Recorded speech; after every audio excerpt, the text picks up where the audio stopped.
Bonjour à tous, bienvenue sur cette vidéo dans laquelle on va faire un projet en HTML. Cette vidéo aura pour but de faire un récapitulatif de la formation HTML que j'ai pu faire juste avant. Si vous n'avez pas regardé cette formation, je vous invite à la regarder. Qu'est-ce que je vous propose aujourd'hui? Je vous propose tout simplement de faire un bilan sur toutes les notions qu'on a pu voir.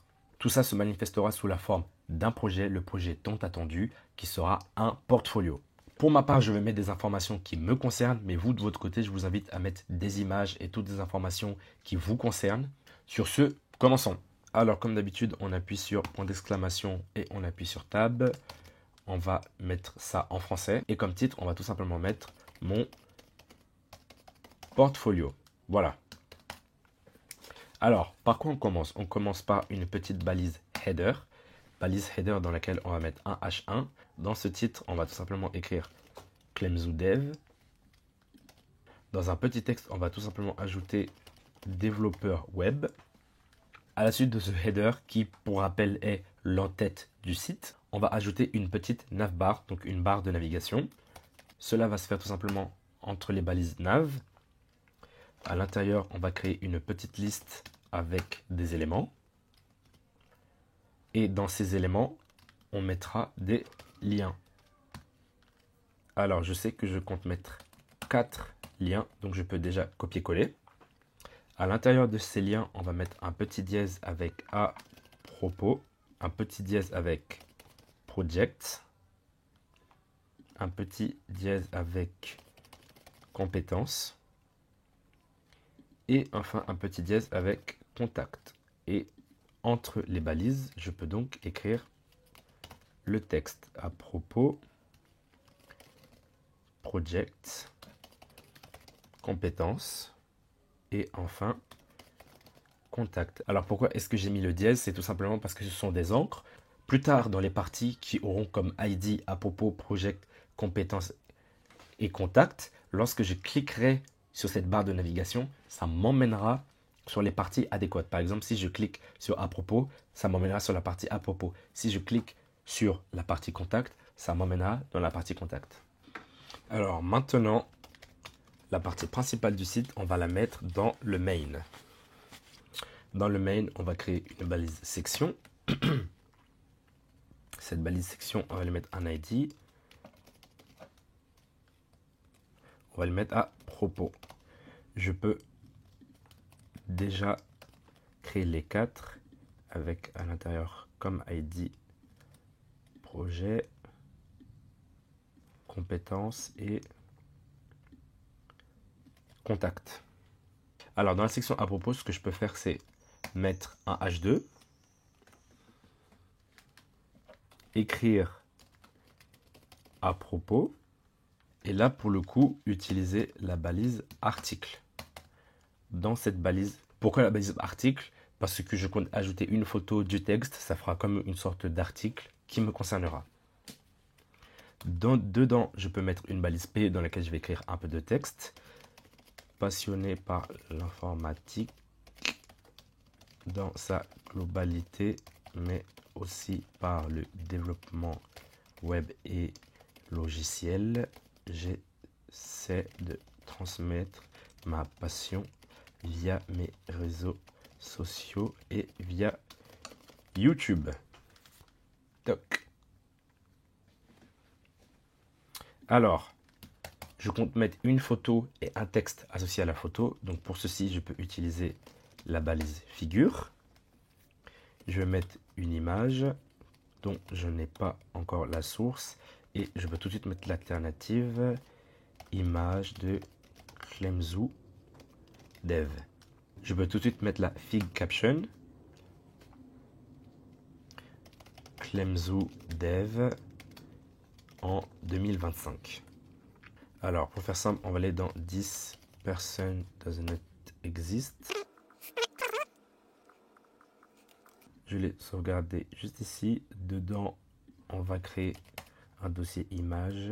On va l'appeler moi.jpeg. On déplace.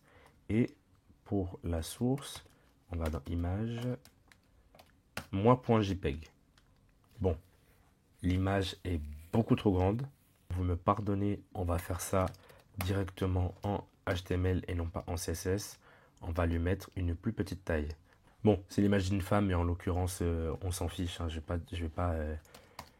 ne vais pas rester sur le site This person doesn't exist pour toujours. On a une image, cette personne n'existe pas, on passe à autre chose.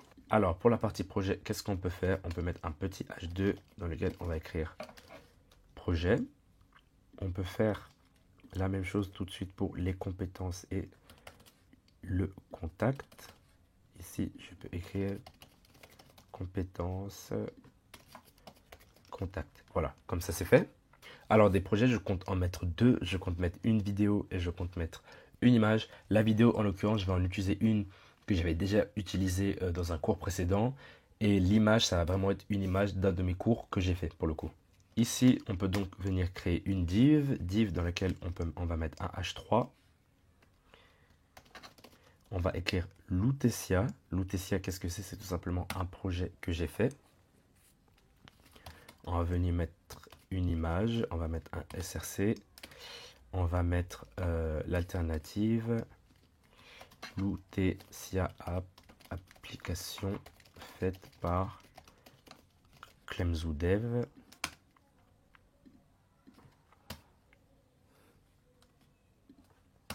Et dans cette image, je veux mettre un lien.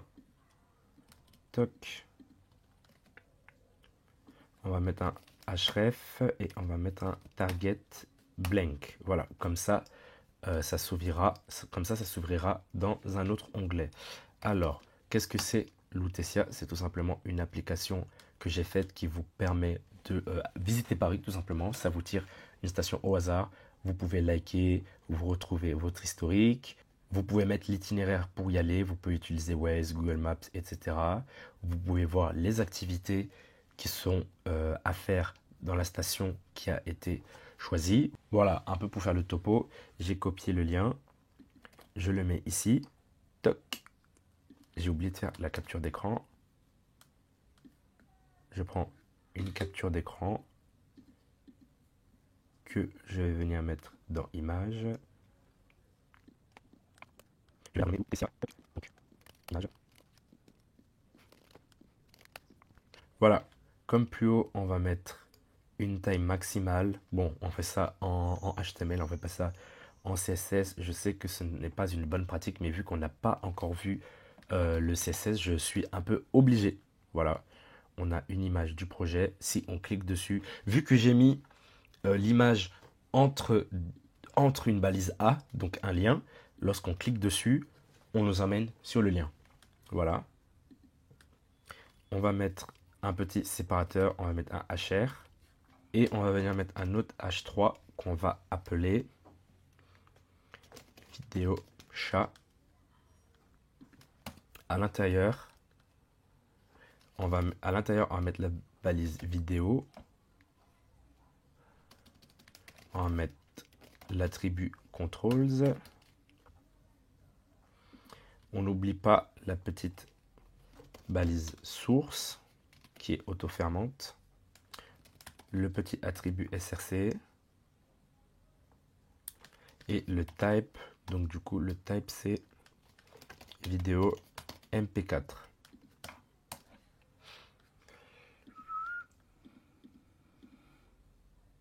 Les vidéos, on a vu ça dans la leçon 6. Donc du coup je vais dans le dossier leçon 6. Je vais dans vidéo et 4.mp4. Toc. Alors encore une fois, pardonnez-moi, on va faire ça en HTML pur, on va pas faire ça en CSS, mais je vais lui mettre une taille maximum, on va mettre 300, voilà, comme ça la vidéo ne prend pas trop de place. On va couper le son, hein, et comme vous voyez, la vidéo peut se lire. On peut aussi la mettre en grand écran, comme vous le voyez. On va mettre ça en pause. Alors, passons à la section des compétences. Dans cette section compétences, on va mettre un petit H3 dans lequel on va mettre technologie maîtrisée. Voilà.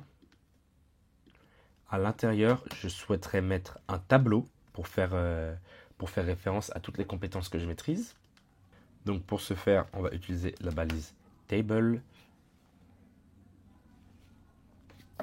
On va mettre une petite caption. À l'intérieur de table, on va ajouter la balise table head. À l'intérieur, on va ajouter une ligne. Et à l'intérieur de cette ligne, on va ajouter un header. On en veut 3. On va mettre langage, framework et outils. Voilà. L'entête du tableau étant faite, on va créer une balise tbody. À l'intérieur, on va créer une row. Et à l'intérieur de cette row, on va pouvoir mettre des données. Alors, en sachant qu'il y a langage, framework et outils, on va donc faire ça x 3. À l'intérieur de langage, on va mettre HTML, JavaScript, PHP, par exemple. Voilà.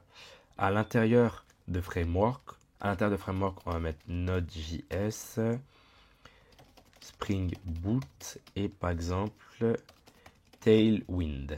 Et enfin, les outils, on va mettre VS Code, on va mettre Git, on va mettre Docker. Voilà.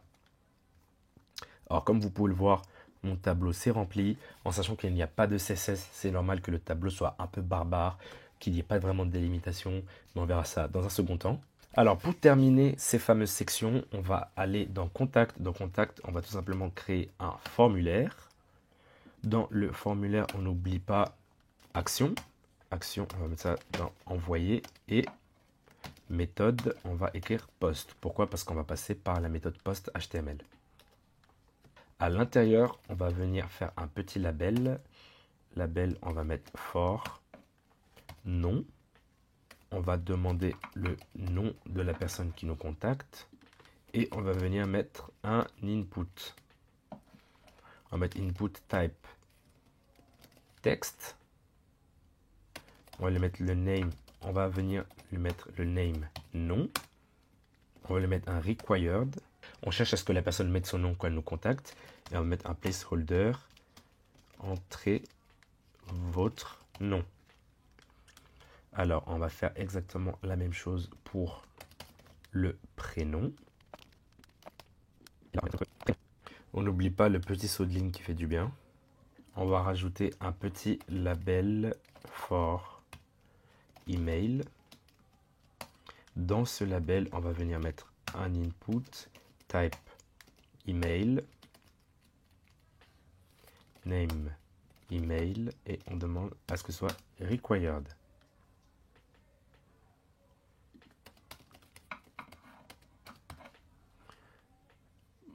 Voilà, on va mettre un petit placeholder.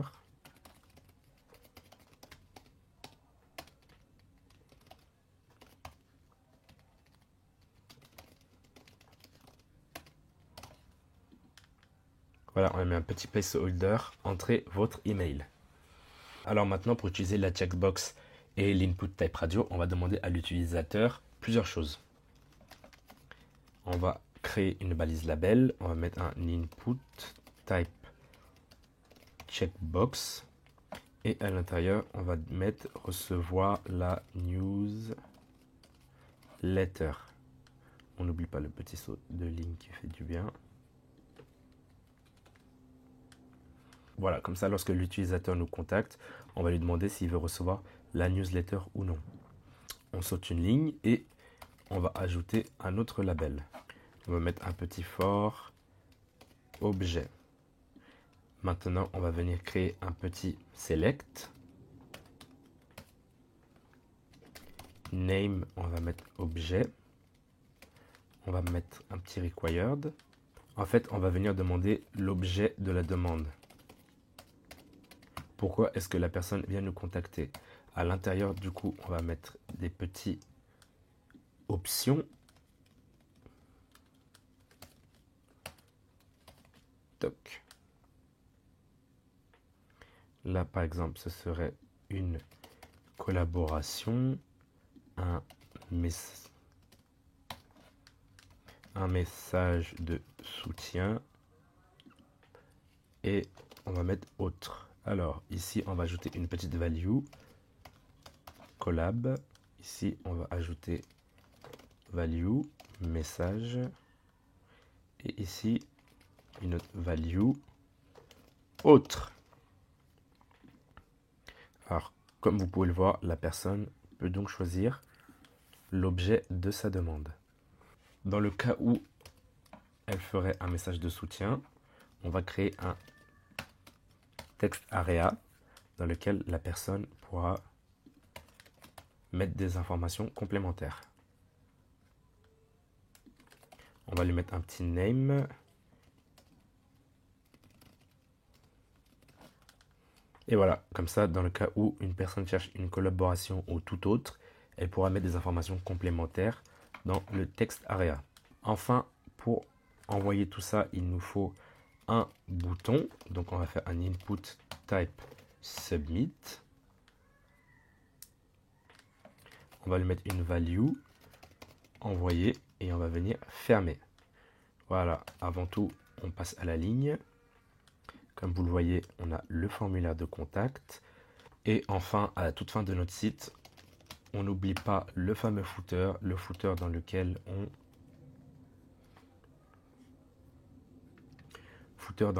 on peut mettre quelques informations. Site web fait par Clemzoo Dev. Et on va mettre notre mail. P, on va mettre on va ouvrir une balise P, on va mettre une balise A dans laquelle on va mettre href. Mail to.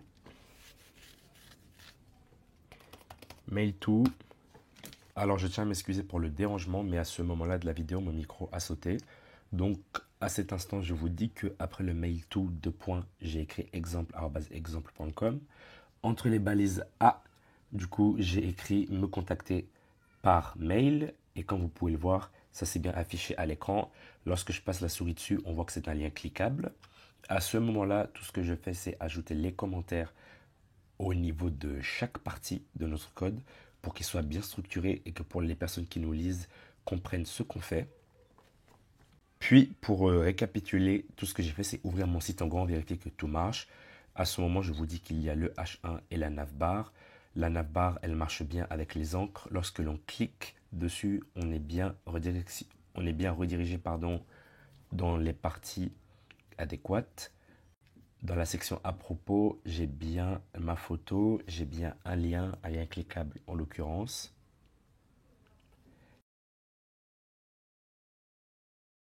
La vidéo marche bien. J'ai un tableau avec les compétences.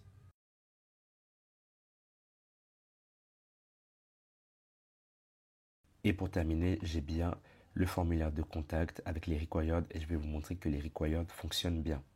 Donc comme vous pouvez voir, lorsque j'appuie sur entrée, on me demande de saisir une valeur dans les champs. Une fois que tous les champs qui ont le required sont remplis, lorsque j'appuie sur envoyer, il y a une erreur qui va m'être jetée. Et c'est à ce moment que mon micro s'est mis à fonctionner. J'espère que je vous aurai permis de pratiquer, j'espère que je ne serai pas allé trop vite. N'hésitez pas à retourner en arrière, n'hésitez pas à mettre pause. En attendant, moi je vous invite à liker, à vous abonner, à partager, à me suivre sur mes différents réseaux sociaux, à visiter mon application lutetia.app. Vous pouvez y accéder depuis votre navigateur, vous pouvez y accéder depuis votre mobile. Il n'y a pas d'inscription, il n'y a pas de paiement, je ne garde pas vos données, rien du tout. Vous y allez, vous vous amusez, vous découvrez Paris. Moi ça me plaît, n'hésitez pas à me faire des retours si vous l'utilisez. Sur ce, moi je vous souhaite une très bonne journée, portez-vous bien, salut!